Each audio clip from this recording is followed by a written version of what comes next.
Encore une vente exceptionnelle chez Milon. Mais cette fois-ci, le mélange de deux arts, la photographie et la peinture. Et pour ce thème, que tout le monde connaît bien sûr, nous avons choisi avec Anne-Sophie l'Orient, l'orientalisme. Et nous allons donc vous présenter les deux aspects de ces œuvres exceptionnelles. Œuvre exceptionnelle, c'est quoi? Œuvre exceptionnelle, c'est une œuvre qui raconte l'histoire, qui raconte finalement le début de la photographie de voyage, par exemple. Et c'est le cas. C'est le cas aujourd'hui avec cet album, ou plutôt, je devrais dire, avec ces albums du voyage en Orient de Louis de Clercq. Nous sommes en 1859.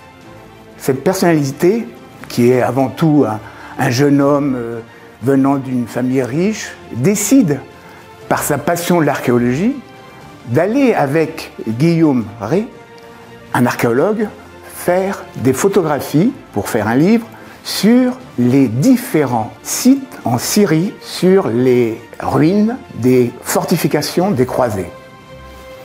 On est déjà dans quelque chose d'exceptionnel.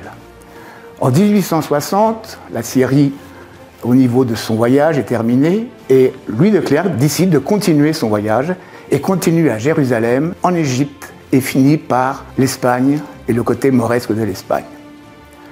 Il va faire ce voyage où il va rapporter 222 photographies réunies en 6 albums dans 5 volumes, des volumes d'une taille impressionnante. J'en prends qu'un parce que je n'arriverai pas à porter les 6 autres. Voilà, quelque chose d'extraordinaire. La civilisation de l'image va privilégier la connaissance du visible.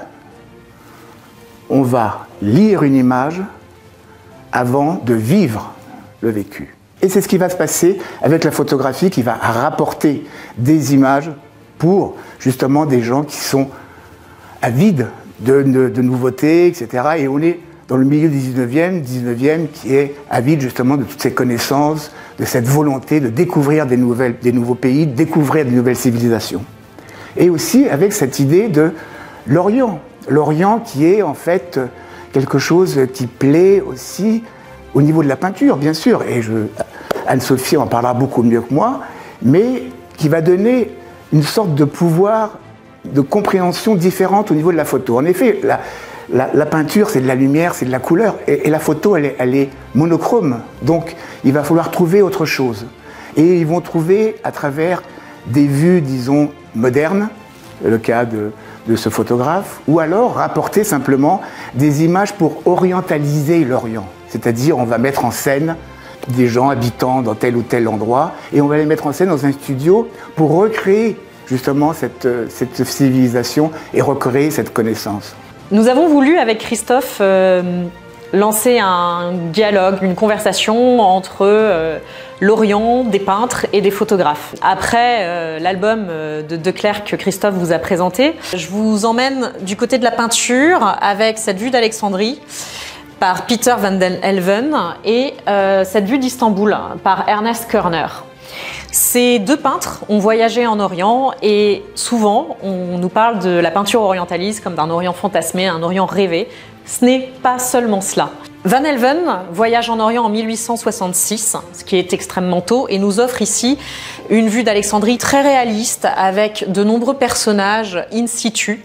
Ce que la photographie à l'époque peut difficilement, peut-être du fait de la technique, représenter, mais on a une scène extrêmement authentique. Et c'est à nouveau un artiste qui a voyagé en Orient longuement. De l'autre côté, Körner voyage de 1876 à 1883, donc de longues années, aussi en Égypte, en Syrie, en Palestine et en Turquie. On a un détail architectural, malgré la technique de l'aquarelle, assez précis. Et ce dialogue avec les vues que nous pouvons trouver dans les tirages photographiques, ces paysages ou ces portraits, nous montre que à partir des années 1860, surtout vers 1880-90, les artistes qui voyagent en Orient s'épanouissent sur place, restent parfois pour de longues années et surtout à partir de 1890-1900 vont s'installer en Orient parfois définitivement. Ce dialogue entre peintre et photographe, nous le poursuivons dans la vente du 25 mai avec la peinture et des albums photographiques des années 1900, 1910, 1920, 30 et 40 jusqu'aux années 1950 et 60. Rendez-vous le samedi 25 mai.